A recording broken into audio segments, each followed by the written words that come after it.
Hello Math Magicians. Today we're going to learn how to solve exponential equations. So let's jot down a few notes so that you can go back and look things up if you forget. Let's title it Lesson 6.4.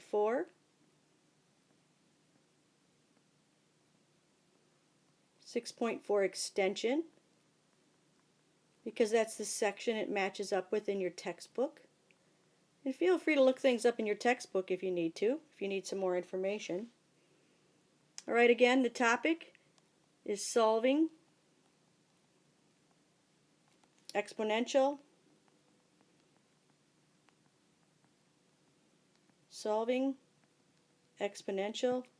equations.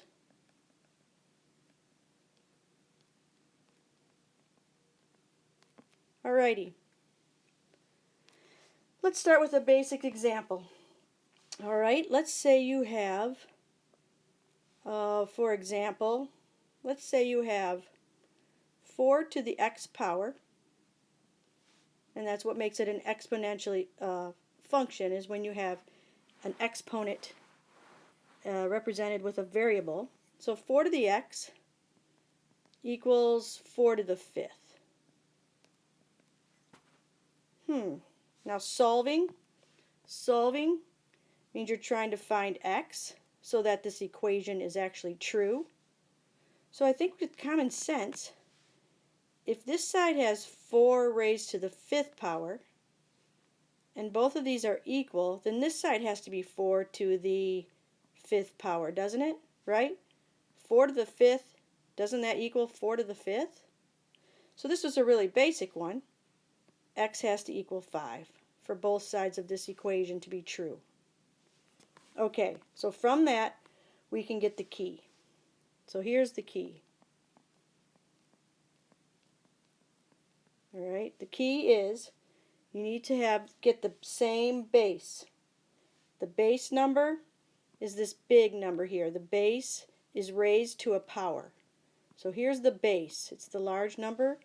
So in these equations, these exponential equations, you need to get the same base. Get the same base. And once you get the two bases the same, so get the same base, then you just set the exponents equal to each other. Then just set exponents equal to each other.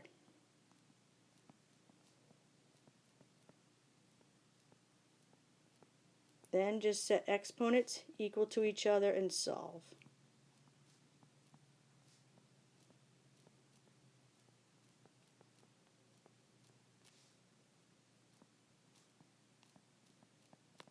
Alright, so the key, you must get the same bases.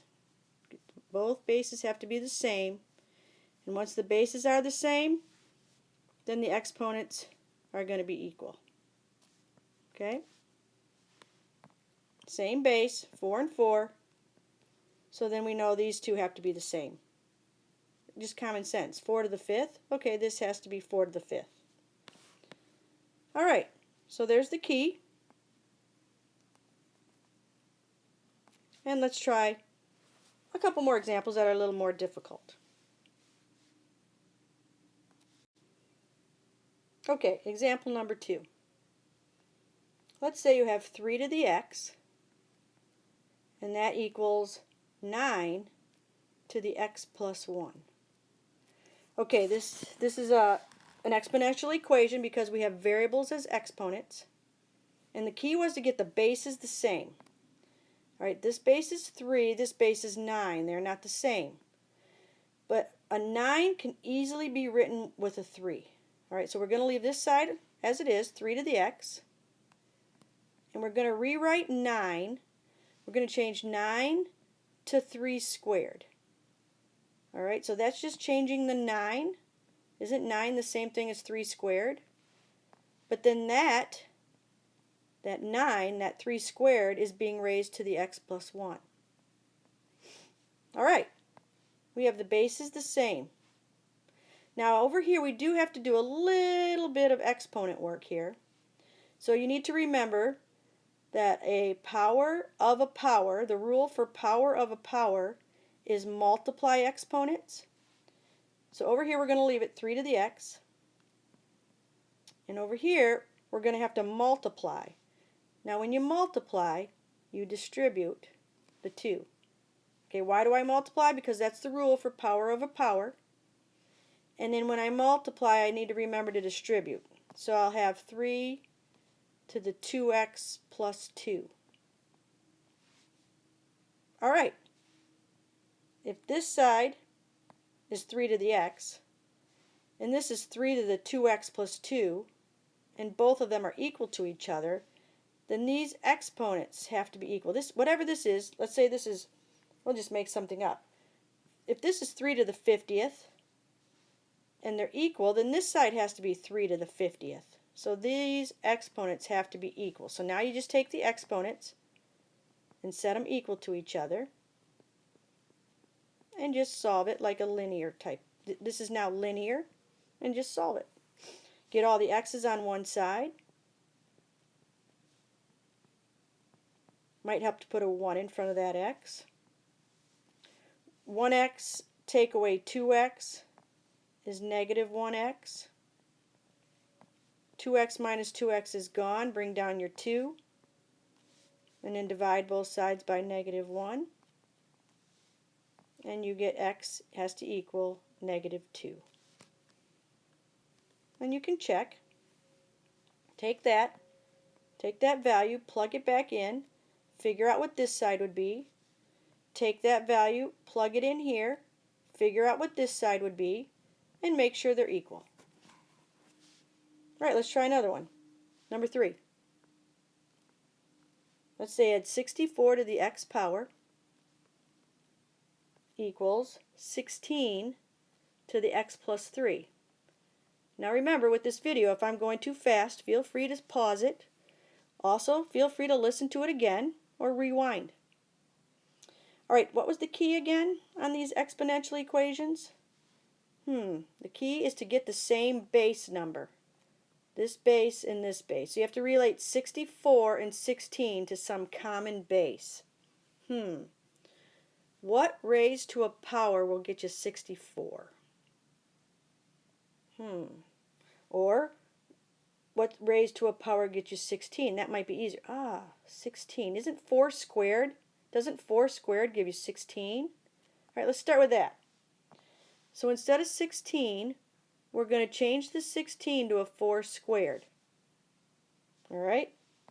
16 is 4 squared. 4 times 4 is 16. Now, that 16, that 4 squared, is being raised to a power of x plus 3, so don't forget about that. Will that help us on this side? Can I relate 64? Can I use a 4 to get 64? Well, yeah. Yes, I can. Because 4 times 4 is 16 times 4 again gets you to 64. So 64 is 4 to the 3rd power.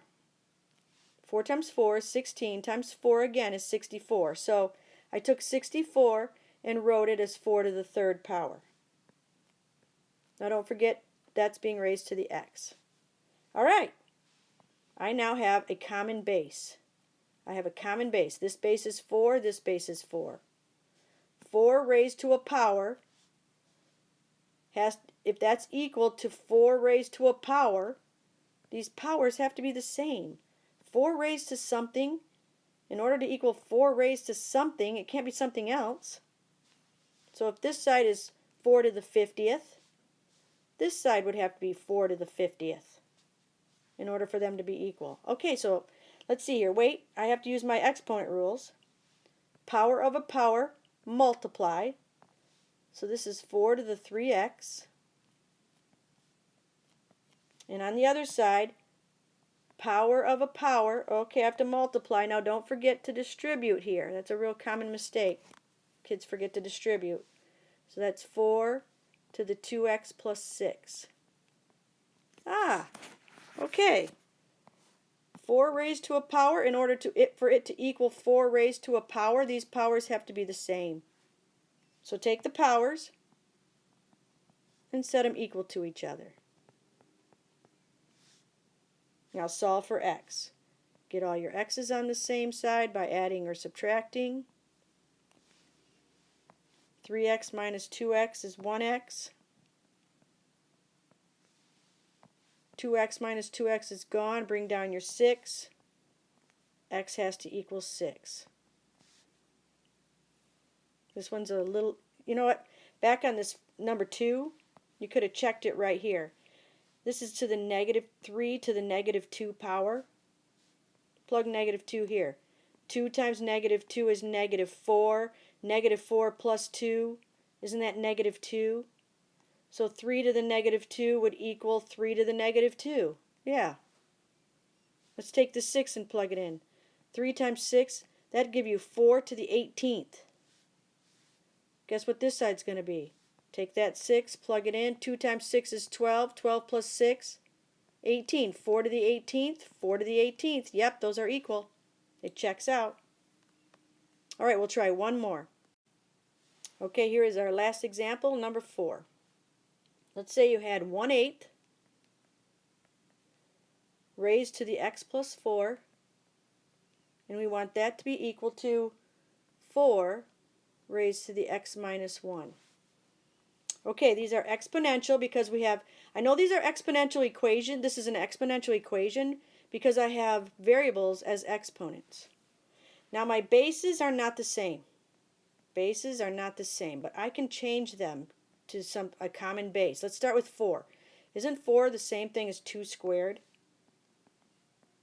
2 squared gives me 4. Now that 4, that 2 squared, which is 4, is raised to the x minus 1. So this is just rewritten down here. Now 8, can I relate an 8 to a 2? Yeah. 8 is 2 times 2 times 2. So that 1/8 is like 1 over 2 to the third.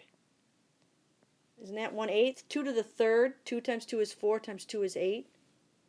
Now don't forget the other power. Okay, now remember your exponent rules.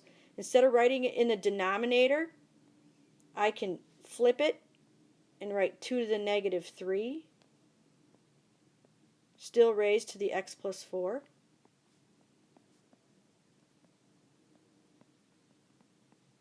Right? 2 to the negative 3 means it was in the denominator. Negative 3 means it was in the denominator. Okay, I have common bases. I have the same base. So these exponents must be the same here. Wait, I need to use my exponent rule. Power over power means multiply. Power over power means multiply. So I'll have 2 to the negative 3x minus 12, because I had to distribute. Over here I'll have 2 to the 2x minus 2. Alright, common base. So these exponents have to be the same. If this is 2 to the 80th, this has to be 2 to the 80th, because they're equal. So the exponents have to be equal. Alright, negative 3x minus 12 has to equal 2x minus 2. Get your x's all on the same side, subtract 2x. That will give me negative 5x minus 12 equals negative 2. Add 12 to both sides. I'm running out of room here. That will give me negative 5x equals 10. Divide both sides by negative 5. X has to equal negative 2. And you can check it to make sure that it truly is equal. Alright, I hope this is helpful. Feel free to re-watch any portion of this video if you need to review it. Good luck with your homework.